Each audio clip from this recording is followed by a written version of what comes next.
welcome everyone to ARTIVISM, the Power of Art for Social Transformation. Today we have with us Dennis Labriola.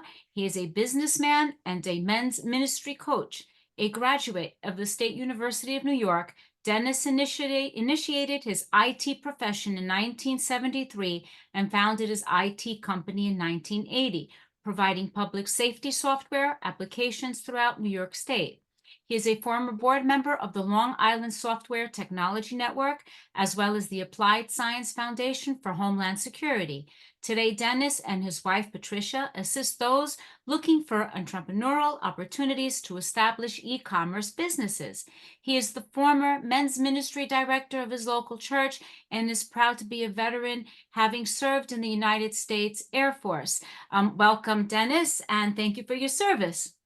Well, thank you. Thank you, Professor RG. And I just want to thank the ARTIVISM community. Carolina, thank you for inviting me as well, and guests. What a privilege it is to be here with you all. It's a beautiful day here on Long Island, so I'm really happy about that. And thank you for that wonderful introduction. I found it very interesting as to our communities, and as a business guy and an entrepreneur, pretty much for my whole adult life, really. I've always looked at what is valuable, and and now I'm a published author too. Who knew that was ever going to happen? So, but we're talking about the title of this is The Gift of Time. And time is such a beautiful asset to have. As a business guy, we always measure our assets and liabilities, and we want assets to be greater because that means that equates to value of some kind, right? So, but I really find that time is that asset that, unfortunately, if we don't use it properly, then it just becomes a waste. And to really understand the gift of time that that we have. We can spend time, we can waste time, we can invest time. And so for those of you that are on, just hey, use it wisely, because it's really, well, guess what? If we waste it, we don't get it back. It passes, it's gone, and everything else we can pretty much reestablish. And another asset, and thinking about it, another asset is really the ability to dream. And I would always tell people, dream as big as you can, and not just dream, but really to act on achieving whatever that dream may be. And I find so often, especially some young people, they don't know how to dream as well as I don't know, maybe when I was young, which is a long time ago. We did a lot of dreaming. I used to get in trouble in elementary school because I would be daydreaming. And I remember my teacher always, telling whoever sat next to me, hey, watch Dennis, give him a poke if you find that he's drifting off somewhere. So, and I drifted off a lot, but not that I fell asleep. I was just thinking about a lot of stuff, and that's really, that's pretty cool. And I would say that, if no matter what your dream is, that you really want to, spend some time and see about developing that. It doesn't mean, and it doesn't, listen, there's no time limit on it. It could be forever. My wife, Patty, was a guest on this podcast. I think it was back in November. And, and I think her title was Never Too Late, was the title of hers, because her story is all about a book that she wrote, a children's book that she wrote. It is set in the drawer for like 20 years. And through the work that I did on mine, we were able to get hers published as well. So, and she always tells people, it's never too late. Whatever that special project is, pursue it. Just pursue it. So I always tell people, listen, don't let the dream sit in the closet forever. Take it out, dust it off, work on it a little bit, because one of the things that I have found when you're working towards your dream, it's not so much the achievement of it, but there's great happiness and fulfillment in the pursuit of it. And so today I thought that, I've been asked to kind of share a little bit about my book, Seventh Inning Stretch, Reflections on the Game of Life. We'll talk a little bit about that. We'll talk about what inspired me, a little bit about my journey. I was asked maybe we can give a little bit of a practical blueprint if you're interested in writing a book or writing a story or writing a song or writing poems or doing whatever creative thing that you want to do. It doesn't even have to be in that venue. It could be anything. But maybe there's a blueprint that we can really follow there. I have a little bit of a slideshow, which we'll show a little bit later. This way, you're just not looking at me the whole time, right? We can kind of look at other things going on. All right, and if we have time, and I think we will. I like to share one of my stories out of my book. Maybe it'll give you some inspiration to work on whatever that you have. So let me tell you a little bit about how it all began. And it didn't begun as a book. I didn't really think about writing a book. It wasn't really part of my dream at all. But it became something that became important to me. So back in 1980, when I founded my company, that's probably before a lot of you were born that are on here, frankly, but that's okay. When I started my company, one of the things that I had done is that I always got involved with journaling. And I think journaling is a really good tool to use as you're navigating through life, no matter what it is, whether it be business, school, whether it just be a challenge in life, whatever it is, journaling always seems to work out. So I was in the habit of doing that. And every so often I would get this thought, a memory of something that I kind of chuckled about. And, maybe it was, something from my youth, probably, or somebody said something that triggered a memory. And what I did is I wrote it down, maybe in outline form, maybe a couple of paragraphs, like kind of in my journaling effort. And I would take that sheet of paper and I put it in a folder that was in my drawer in my desk. And over the years, I started to develop a lot of sheets of paper that were in that folder. So, and again, at that point, it was really nothing more than that. It was just a sheet of paper in a folder. So in 2017, I had the opportunity to sell my business, and which I did. We built an IT company here on Long Island. We became #1 market share in the market that we were in, which was providing software for public safety, homeland security. So it's law enforcement. A lot of the SUNY schools use our software, stuff like that. In 2017, I had an opportunity to sell my business. So when I did, they said, "Well, you can't stay here anymore. You got to leave." So I'm like, "Oh yeah, right. Yeah, I don't work here anymore, right?" So I packed up my desk, took all my stuff, put it in boxes, what have you, and home I came. And one of the folders that came out of my drawer was this folder that had all these sheets of paper on it. And the label that I had on that folder was one word, and it said book. And at that point in time is when I started thinking about, wow, maybe one day I'll write a book. And I think a lot of people have said that. And the challenge is you can't just say it, you have to actually start writing. And so many people, they have this idea, they want to write a book. I mean, I can't tell you how many people I've spoken to that have said, yeah, I've always thought about writing a book. And I always say, well, why haven't you? And there's always a reason, but you know what? If it's important, you have to go ahead and do it, because we have so much to say about, I mean, that's who we are as people.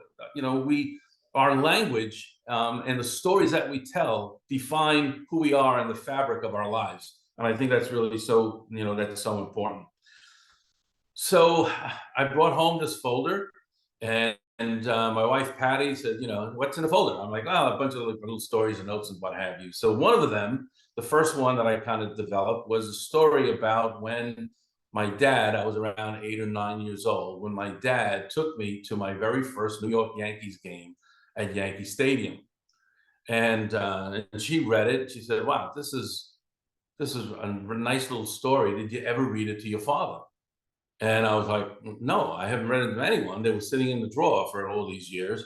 You're the first one outside of me who actually even read one of these." So she said, "Well, this is something you really need to read to your dad." So we were all together for dinner one day, and Patty she doesn't forget a lot. She brought it out and she gave me the sheet of paper and she goes, "Read this." So I did. I read the story, to my dad. We had a wonderful moment together. He was about 92 at that time. He passed about 2 years ago. He was almost 96, and so a lot of the stories in the book were written while he was still alive, and they're not all about him, but a lot of them are about him because he impacted my life in a positive way. And I know that that's not always the case, but for me it was, and I just love that, frankly. So we had a wonderful moment together, and but it was at that point that I realized that it was like over 60 years, and my dad never knew how much that event impacted my life in a positive way. And it's something that I recall fondly many, many times throughout my life as I grew older, as I took my daughter to her first ball game and stuff like that. I mean, I recall it all the time, but yet he never knew. And I said, "Oh, that's a little tragic, you know." I mean, I'm glad he knew now, right? I mean, he did get to know, but I started thinking about how many people in my life never really knew or that how they impacted me. And think about it. Think about all the people in your life, whether it be family members or teachers or great professors or bosses, siblings, whoever, people that just impacted your life one way or another, and maybe just a good friend. So I started looking at these stories and these memories that I had, and I realized that all of these stories are about other people in my life. So Patty said, "Well, well, before she said it, the pandemic hit, right? Here we are, all locked down. Remember those days? Everyone locked down, everyone, right? So she said, "Well, look, if anyone's going to write a book, now's the time to do it." And I really I couldn't say I didn't have the time, all right? So because I have this gift of time, I had, I mean, think about it. The pandemic was a huge gift of time. That's the way I kind of look at it. And so I did. I got up every day. I kind of, went down into my office and I wrote a little bit. And I started putting together these stories, starting to really identify, what stories, and a lot of them are humorous. Most of them are somewhat humorous. But I'm also a faith guy. I go to church, I do those things, and I started to think about how my faith also impacted those stories. And I'm like, wow, And so I figured that let me kind of see what's going on with this. So every one of my stories has an afterthought, and the afterthought is kind of about, well, I'll say it's God's story. I kind of tell my story, tell a little bit about God's story, and we kind of put a little bit of food to thought and let people ponder about life. So a couple of questions that I have for you all. And if you are a writer or if you have any kind of a project, a creative project, I always like to ask people that, do you know why you're doing it? I mean, what's your why about that particular project?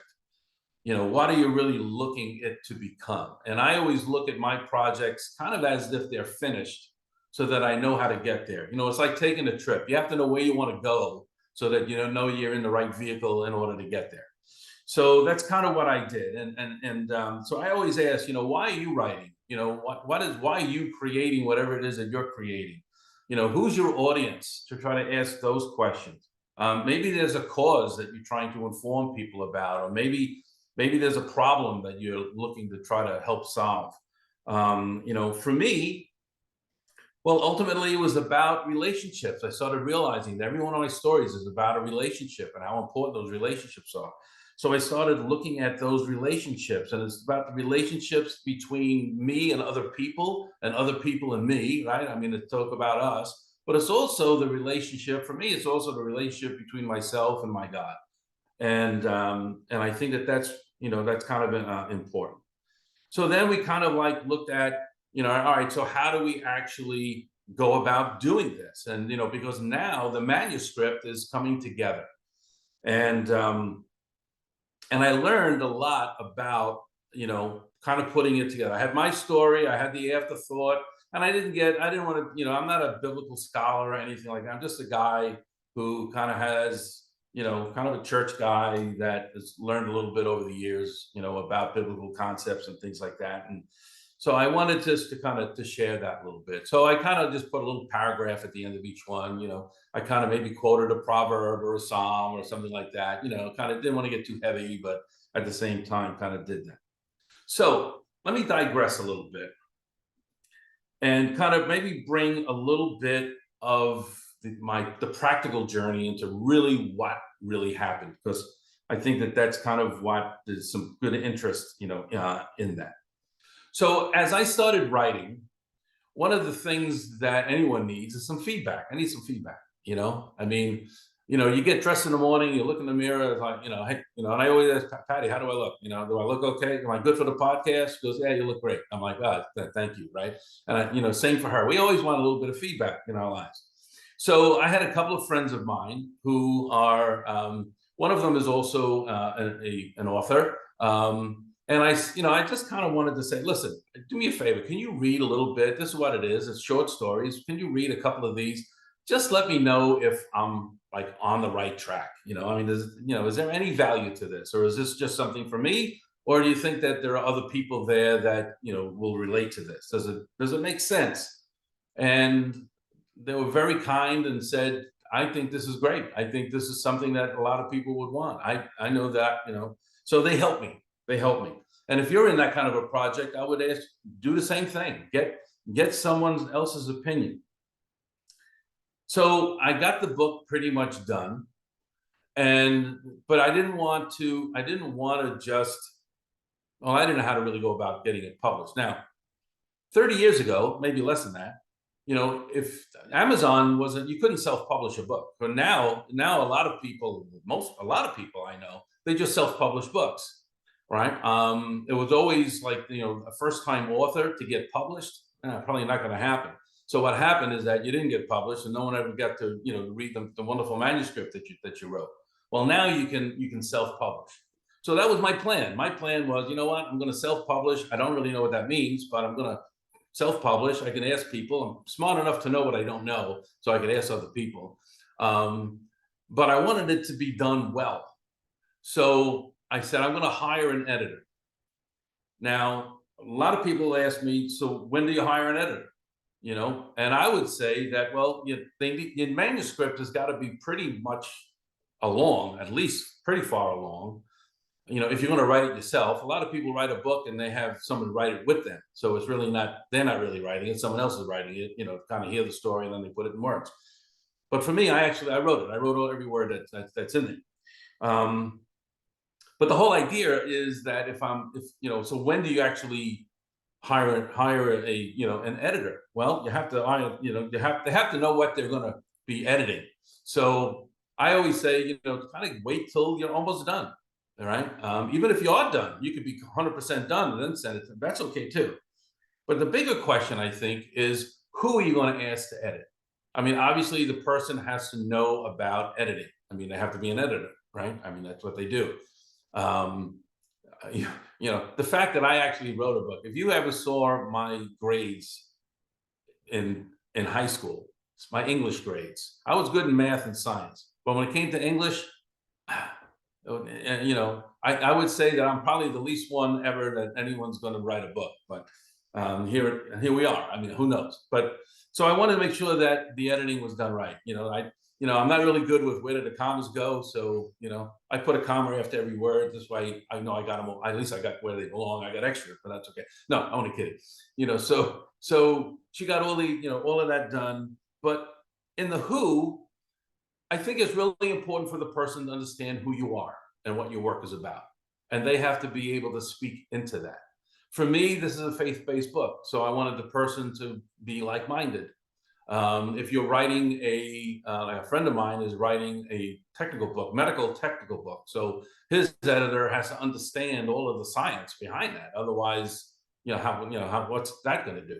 So the person of who, if you're writing a book, you need to get the right person in order to speak into your work and allow them to kind of guide you a little bit, but don't allow them to rewrite your whole book so that it's not you. That's just my opinion.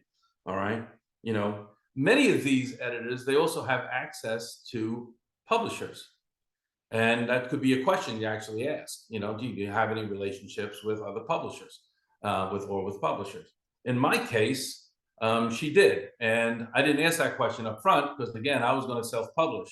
But after we got all done, and one of the things that she did change, or suggested that I change, is that she said, your stories are all, they're wonderful. They're cute. They're funny. People can relate to them. They trigger memories in the reader. All of those things. And your afterthought is wonderful that you do that, but you're missing an opportunity. And the opportunity is that the afterthought is really the point of value for your book, where your story is an introduction. It's kind of like the hors d'oeuvre, all right? And the main course is really found in the afterthought. So I went back.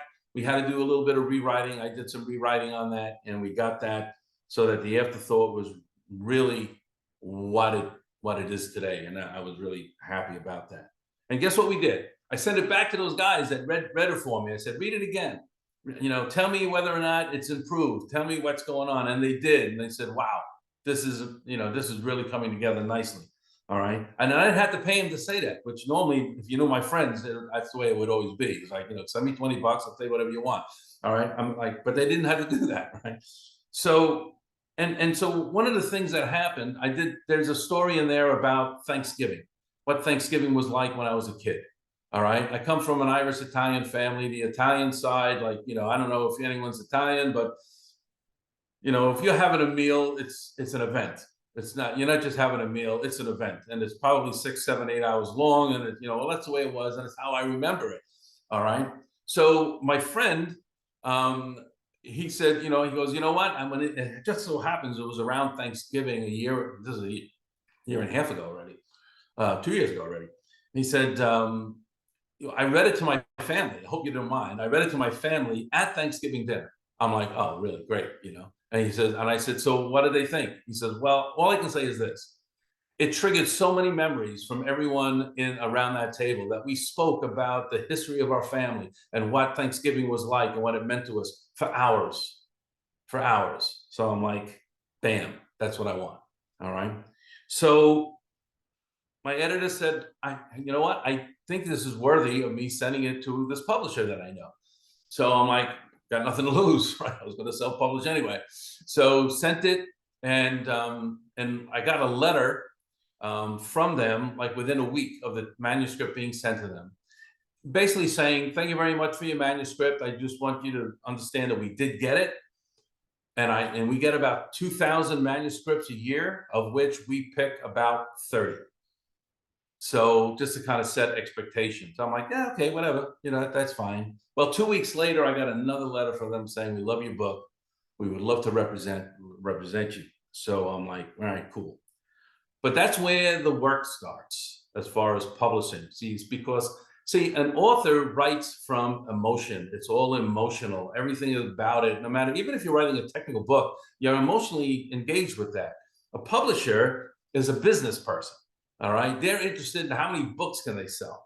All right. Yeah, they appreciate, good work and the talent of that and all of that. They appreciate all of that, but it's really about selling books. So there's a negotiation that happens. If they're going to represent you, well, then what does that really mean? And many publishers today, they use a hybrid model where it's not so much where, they're going to give you $100,000 check, up front, and they'll take care of everything. Now there's a hybrid thing, which means that they want to know, how big is your network? How many books can you sell?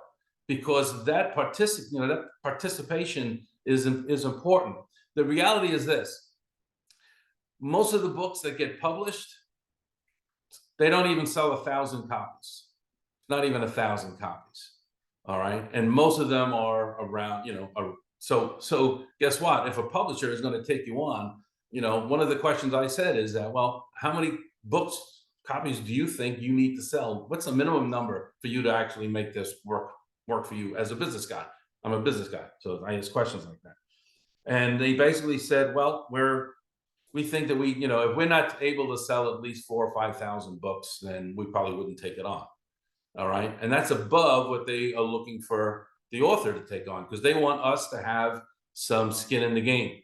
All right. So, and there's a big difference. All right. Part of it is that, when you think that you're going to publish, all right, wow, they're going to publish it, they're going to sell 1,000 books, I'm going to make a lot of money. Okay. Not true. Okay. So if you have a book that's going to sell for $20, you're probably going to make about $1.50 a copy. That's it. All right. Now, with my publisher, they also wanted me to make a commitment to how many books am I going to buy that I can resell. Now, a book that I resell for $20, I'll make $10 on it. All right. So, but again, I'm not selling the quantity. So it's always, it's quantity, you get that economics of that. So the point of the whole thing is that there's a cost. And many authors, I find in speaking with them, they basically say, gee, I never thought this was going to cost so much. Again, we're dealing with it from an emotional standpoint. We want to write this book to tell our story, whatever that story is. And when it's done, it's all great. But that's when a lot of the work starts. And that's what I found too. The other thing that I found about publishers is that I went into this figuring, well, they're going to do all this promotion work. Well, a publisher, my experience, a publisher has the relationships with all of the distribution networks. So the Barnes and Noble and the Amazons and the other, bookstores and book places, they have those relationships and they're able to get your book on their book list. It's probably not going to get into the store. There are 500,000 new titles written every year, and there isn't a single bookstore that can hold even just the brand new books. 500,000 titles, can't do it. So how do you get into a bookstore? I wish I told you I knew, because I'm not in really, I go to the bookstores all the time. I say, hey, I heard this great book, you have this, can I get it? And they're like, oh yeah, we'll have it for you tomorrow, because they order it and it gets shipped to them. That's kind of how it works. Or I could order it and have it shipped to me. So if you find it and you find your book in a bookstore, that's kind of really, that's really cool. All right, to be able to do that.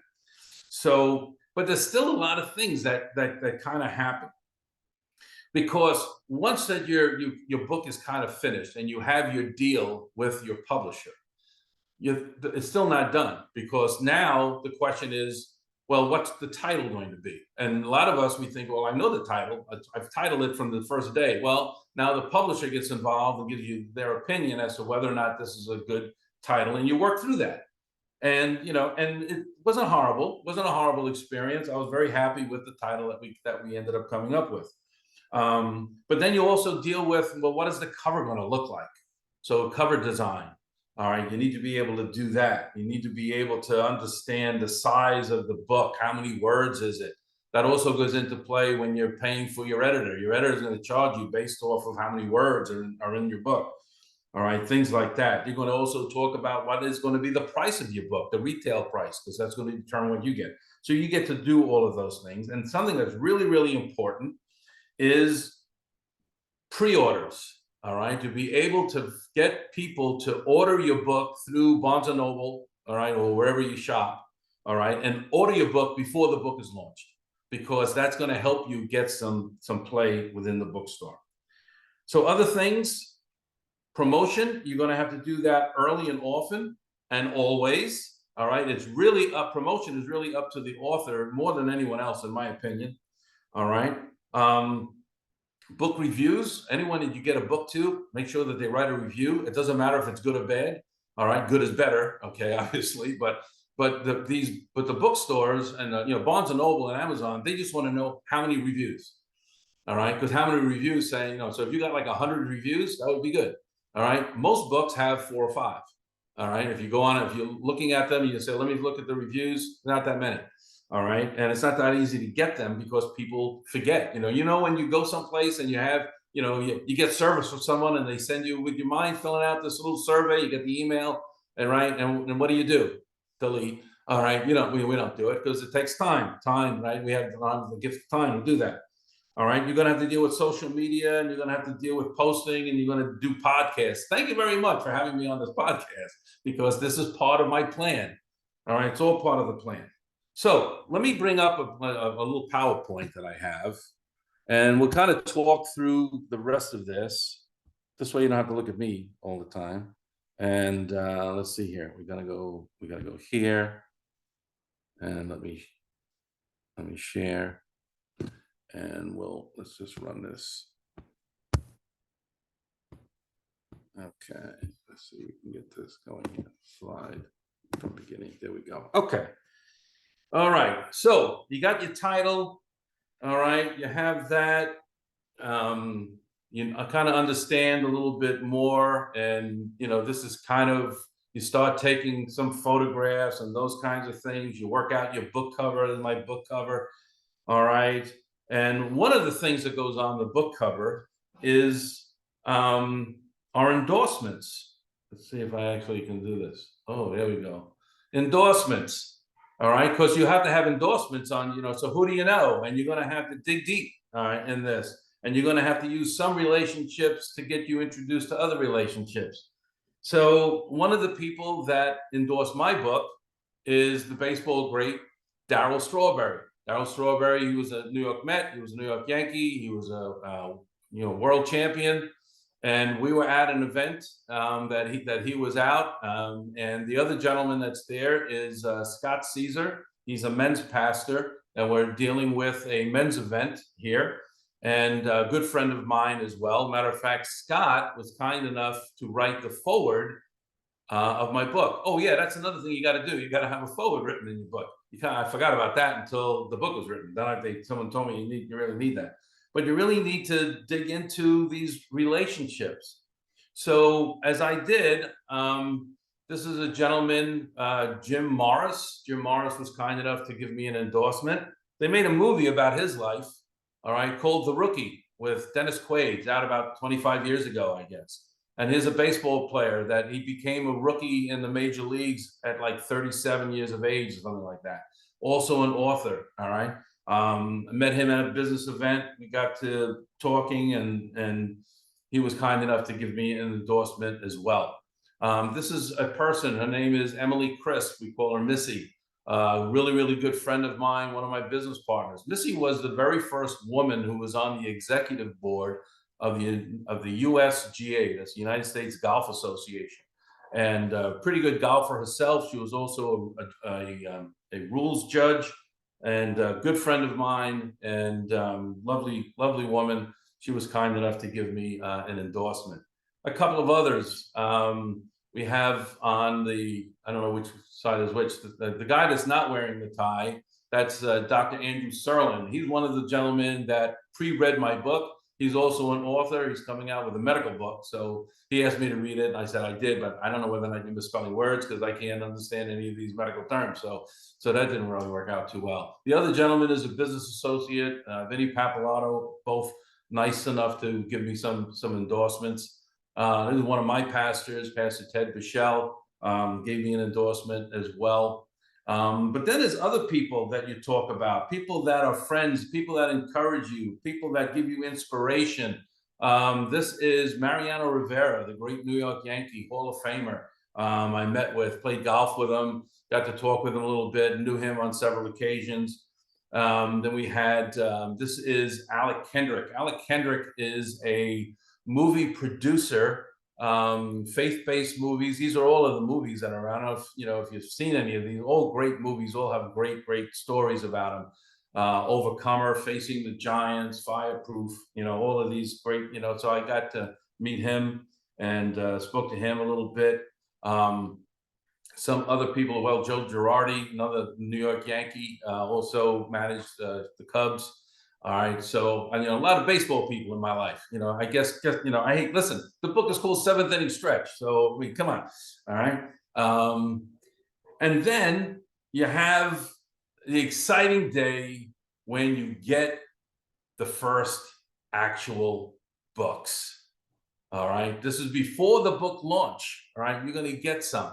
All right. But this is exciting. This is when you actually see your books, and you start ramping up for promoting your books, and you start like you're going to probably have to have a website. You're going to probably have to do a lot on social media. I didn't do anything on social media until this. Now I have all the social media. So, Facebook and Instagram and LinkedIn and TikTok and all this stuff becomes, you have to learn how to do this. All right. Which, I hired a company to help me. That, not everyone can do that, but, that's what we did. And I visited bookstores. I went to bookstores and libraries and said, hi, do you have do you have this book? And they said, well, no. I said, well, I'm the author. Here, take a copy. Right. So you do things, like that. And then you have the actual launch itself. And that is before that, there's my dad. Okay. And my brother, my younger brother. Actually at a Met game. How did that happen? I don't know. But all right, this was a few years back. So that's that. All right. And then you have your launch, and the launch is a celebration. These are all of the people that are so tired of hearing you talk about your book. You finally invite them for a piece of cake, all right, and a cup of coffee or whatever you're gonna have. And so this is family and friends, all right, that came around, and so we kind of celebrated a little bit. They actually made a cake with the cover of my book on the cake. All right. And then that's us. That's that's Patty and my two daughters. All right. We're there. We're going to eat some cake. So that was really great. All right. There's the rest of my family. All right. A lot of girls. I have two daughters, four granddaughters. All right. The guy in the back is my son-in-law. He and I are really close. So, but just really, really wonderful, wonderful things. All right. And then from there, then you have to like do some book signings. All right. So you go out, you try to find out. There's a book signing in a place up in Northport, close to my home. The challenge with book signings is that these stores are hoping that you bring 30 people into their store to buy stuff. All right.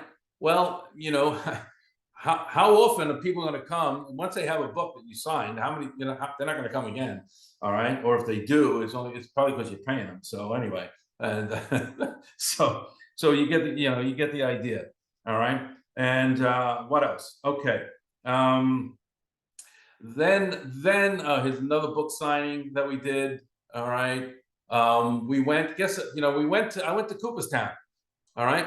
Went to Cooperstown. We saw a bunch of stuff, Doubleday Field, and there was a store called Seventh Inch Stretch.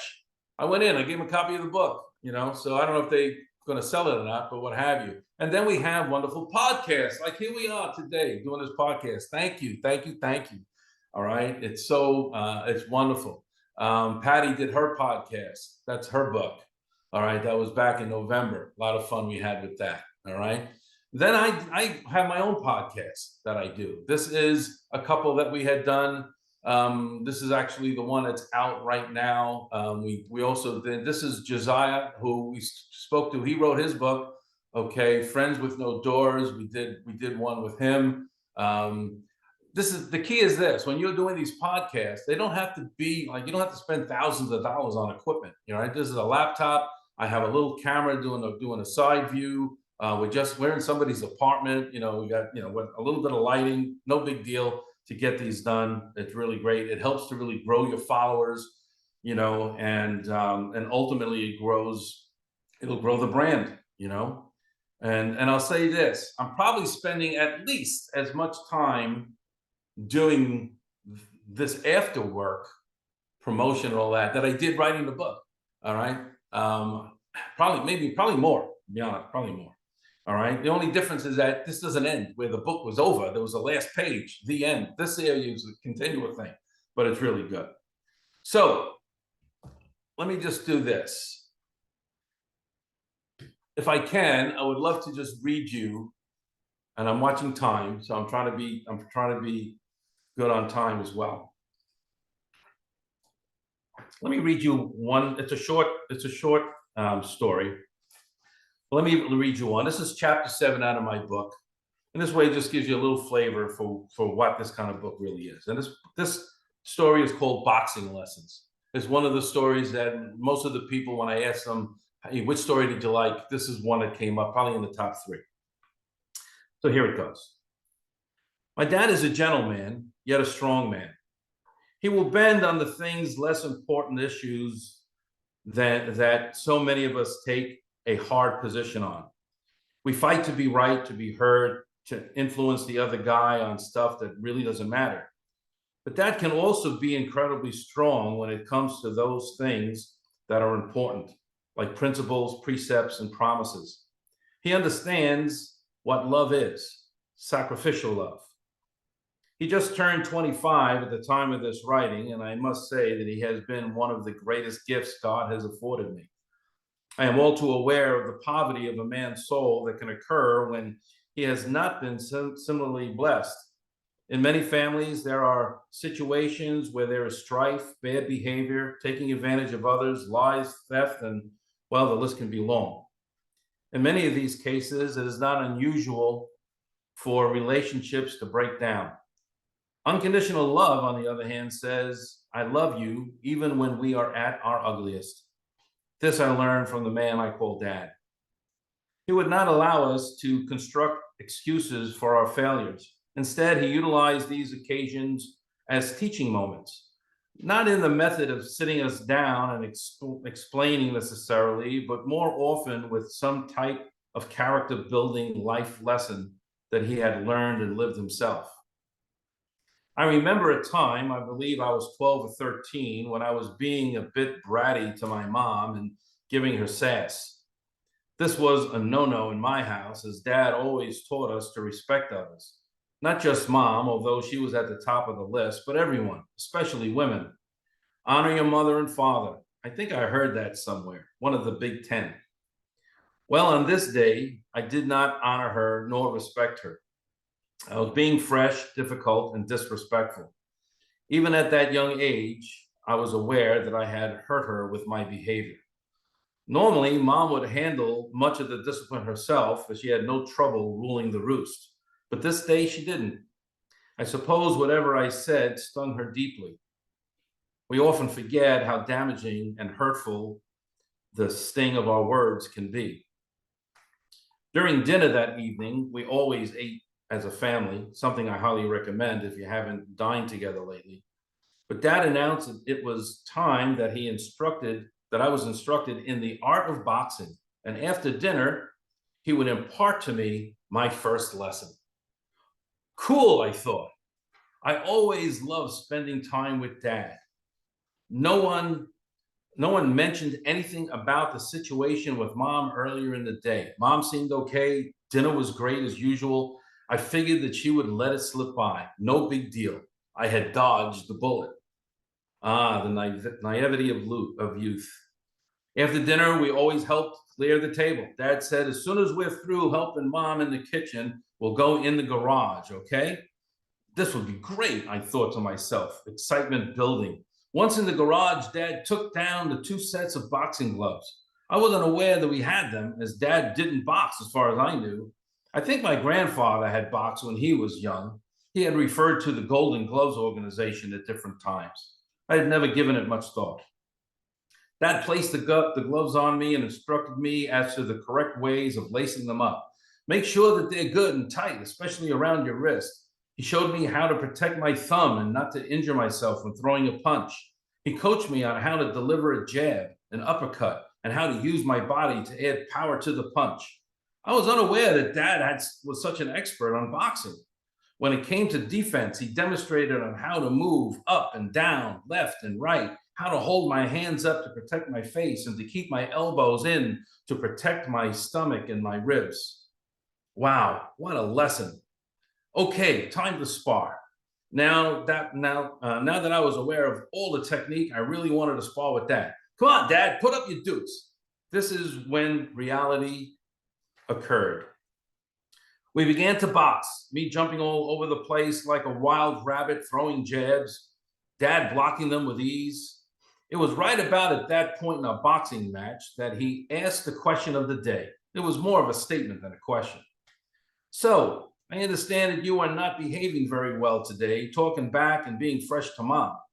I didn't get a chance to answer. All I experienced and heard was the pop of his jab to the brow of my head. It didn't hurt, it just surprised the daylights out of me. I mean, my dad just punched me in the head. Hold your hands up, he declared, like I showed you. Pop, another blow. This time he punched the glove on my left hand as I held it higher to protect myself, only to have my own hand snap backwards into my face. Again, more surprise than hurt. Then Dad issued his teaching moment, explaining, when you are disrespectful to Mom or anyone, your words can be hurtful, much like being punched in the gut. He was very serious, as he can be, when he feels strongly about something. In this case, what was the most important was that I learned how to honor my mother, my father too. He wanted me to understand how a man, a real man, is to treat others, how we are to regard and respect women. As we spoke, I looked deeply in his eyes as the situation required my complete attention. As he completed the boxing lesson, he looked for my acknowledgement. I confirmed my understanding and whispered in an apology tone that I was sorry. He gave me a bear hug as he always did, told me that he loved me, and directed me to apologize to my mother. We never took the boxing gloves out again. Afterthought, for whom God loves. Spare the rod and spoil the child. An old adage, probably no longer politically correct in today's culture. I think we all understand that there has been and continues to be many unfortunate occurrences of child abuse, and protecting our children from abuse of all kinds is paramount for our society. That being said, finding effective, compassionate ways to provide needed discipline is a high calling for parents. There are many experts that have studied the effects of various types of discipline utilized in the rearing of our children. Some methods have greater results or more desirable results than others, but the instruction of our youngsters as to right and wrong is still a fundamental necessity for all of mankind. As a father, it is my desire that my heirs are mature, have a good understanding as to what is good and what is evil, and a sense of how to treat people. I would hope that they are honest, generous, kind, and possess integrity. I believe most people would want the same for their kids. Even more so, this is the desire of our Heavenly Father. And I believe He provided wisdom and knowledge through His precepts. In the majority of translations, the aforementioned adage from Proverbs actually says, whoever spares the rod hates their children. Proverbs 13:24. A strong warning. It is obvious that according to the Bible, a child's discipline has its place in the rearing of that child. Proverbs 22:6 reads, train a child up in the way that he should go, and when he's old, he will not depart from it. The Message translation of the same verse states, point your kids in the right direction. When they're old, they won't get lost. Is it me, or do many of our kids seem lost? Raising our children properly is one of the most difficult assignments that we're tasked with fulfilling in our entire lives. Many times we are children ourselves, birthing children. And then we are expected to successfully navigate the nurturing responsibilities of a parent. As a senior citizen, as defined by our culture, I will admit that the majority of the prayers that I have sent up to heaven concern my kids, my feeling of parenting inadequacy, my request for strength, patience, wisdom, understanding, forbearance, endurance, answers to the unending barrage of questions, hope, and at times, the ability to resist acting on the threat. I brought you into this world, I can take you out. Just kidding. I'm also grateful my dad taught me to discipline with love and wisdom, not out of anger. God never disciplines out of anger, thank God. He'll always corrects out of love, and I'm thankful for that. See Psalm 103, 8 and 14. I was once lost, but now I'm found, nurtured by a benevolent, compassionate, generous, and empathetic Father God. And so are you. And then I close with Proverbs 3:12. For whom the Lord loves, he corrects, as a father the son in whom he delights. So that is chapter 7. That is boxing gloves. I can stop this here. There we go. I'm back. And as you can see, a little, some of the story funny, but then it's poignant, okay, with the afterthought. And I think a lot of them are exactly that way. So in closing, and I thank you all again, this was the gift of time that I had that I used during the pandemic to come up with something. I feel bad that it caused the pandemic for me to actually take the time to do it. All right. But hey, you know what? If we take the time, and we don't need a lot, an hour here, an hour there, invest your time. Let's not waste the time. Netflix doesn't need any more of our time. Our phones, social media really doesn't need any more of our time. Let's take a little bit of that and invest it into something that may change somebody else's life. So hopefully you enjoyed my talk today. I thank you all so very, very much, and appreciate ARTIVISM, and we just, so appreciative to have us on. Hopefully you found it valuable. Professor Archie, thank you so much. And Carolina, thank you so much. It was really, really a pleasure. Thank you, Mr. Labriola. Wonderful presentation. We'll go into the Q&A shortly, but before we go there to further discuss the points mentioned today, I would like to remind everyone that next Monday on the March 18th, the ARTIVISM team will present Want to Transform Your Community? Become an ARTIVISM liaison. And that's open to all. You can be a liaison from anywhere in the world. For more information on this and all of the past series and upcoming events, please go to our website, www.adelphi.edu/artivism. Follow us on Facebook, Instagram at ARTIVISM or Share Humanity, or simply just Google ARTIVISM and Adelphi if you like. Our YouTube channel is ARTIVISM or Share Humanity with the number 4, not spelled out, but the actual number. Also, if you'd like to get more involved in this ongoing initiative, please contact the ARTIVISM team. There are many opportunities to do that. There's also an open call coming up for artwork of all kinds, all media accepted, including writing. So, Mr. Labriola, think of it. Come in and participate in the expo, Ms. Patty also. This exhibition will be at multi-venue exhibition, and it's entitled Art from the Heart, Investing Your Time to Spread Joy. I would now like to open the floor for questions for our artists today. You can unmute yourself, raise your hand, or put your question in the chat.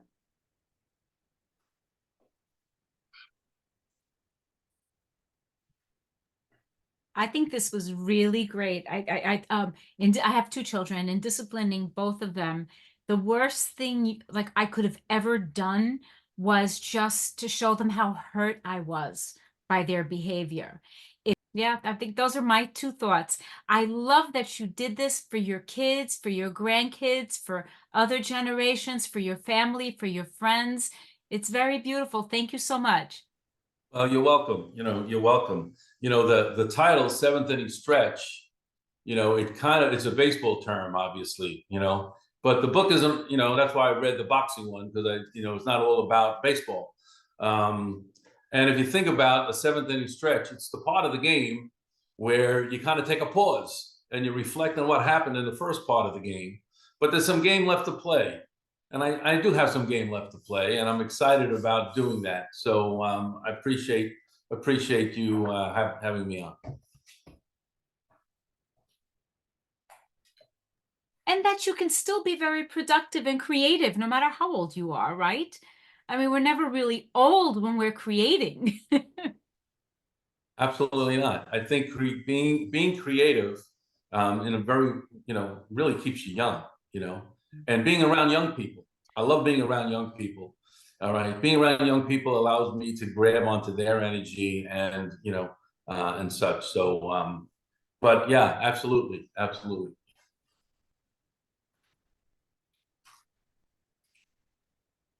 I really like the mixture of your business background and how you put it to work towards your creative pursuits. But apart from that, my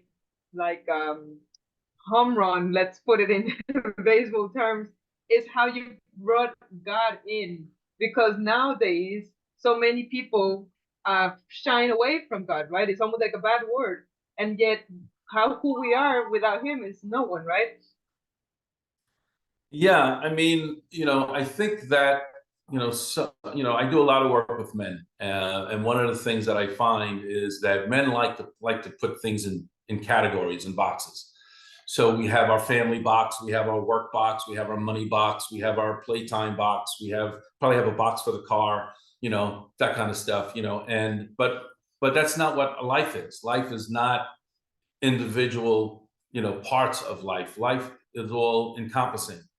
So that's why I like to always talk about, the fact that, here I am at work, getting a memory, jotting something down, bringing my faith walk into it because, it all is part of this, of who I am, really. And I think that it becomes a testament as to, really what success is.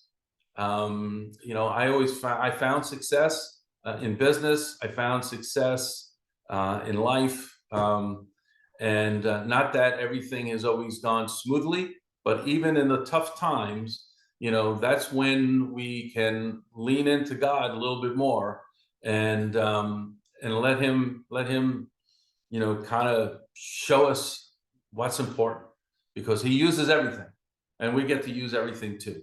So yes, thank you. And I want to thank you for, for what you all do with Artivism because it brings a very, very different aspect to the fabric that we all weave.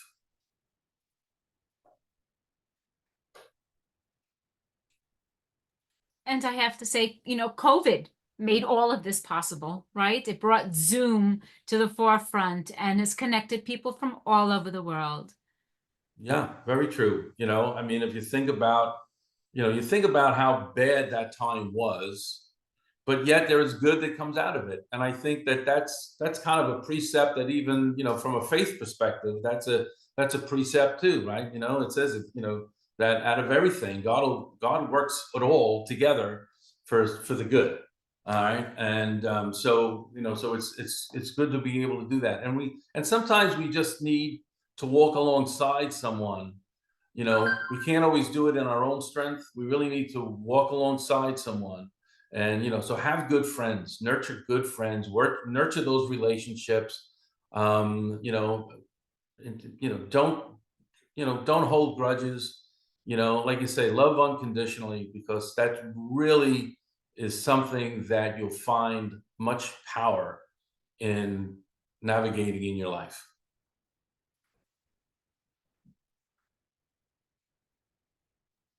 We have two comments on the chat. Miss Vicky says, no question, just a beautiful, inspiring presentation. And Mr. Giancarlo says, thank you for this great presentation. Thank you for your comments. Appreciate that.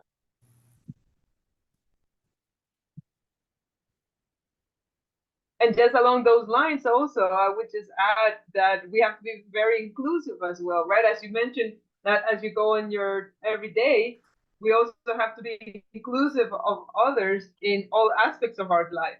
Like today is the beginning of Ramadan, so let's be also mindful of all those other religious beliefs, because at the end, everything goes to the same God above, right? It's just man-made. Um, I would use the word precepts that have divided us here on earth. But up there, everyone, we're gonna see each other, hopefully, right? But let's keep that in mind as well as Ramadan begins today. Yes, yes. For those celebrating, I just wish you peace.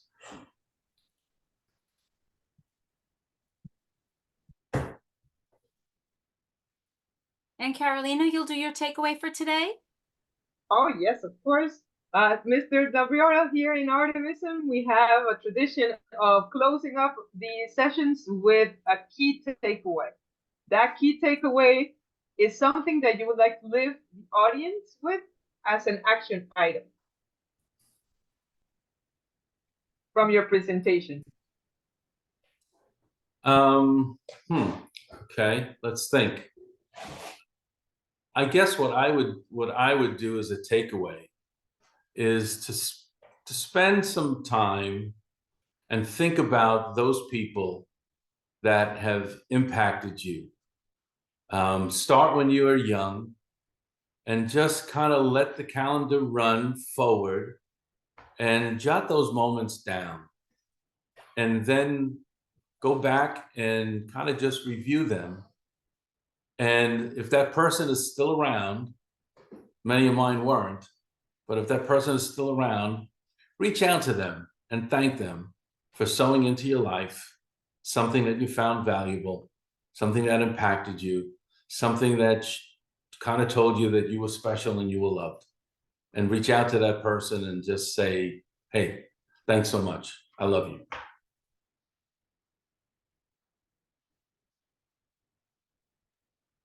That's beautiful. Yes. Imagine if we all did that once in a while, once a week, if we made a point of just, calling someone we haven't reached out to in such a long time because for whatever reason we may be stubborn and say, well, they don't call me, why should I call them kind of thing. But we don't know what everybody else is going through. So just that, reconnecting, just thinking about you more than just an email or a text, actually call, right? Yeah. Um, Yes. Speak to them. Yes. Sometimes it's in their voice that you actually can tell what's going on. And for someone for you to reach out to someone, whether they, and again, yeah, we could say, you know what, I'm always the one who calls. They never call me. There's people in my life like that too. But, I know that me reaching out to them, that it means something. It means something to them. It means something to me. And, and I think that that's really part of the value of our life. It does. Thank you so much. I want to thank Dr. Stephanie Lake, Adelphi University, Gottesman Libraries Teachers College, Columbia University, Jennifer Govin, Sing for Hope, Monica Eunice, and Camille Zamora, our sponsors for Sing for Hope. Thank you all. Hope to see you again next week. Thank you so much, Dennis. It was lovely seeing you again, and Patty. Be well, and we're looking forward to maybe another book or prelude to. Maybe we'll see. Be well. Thank you so much. Thank you. All right. Bye-bye. Thanks, everybody. Bye.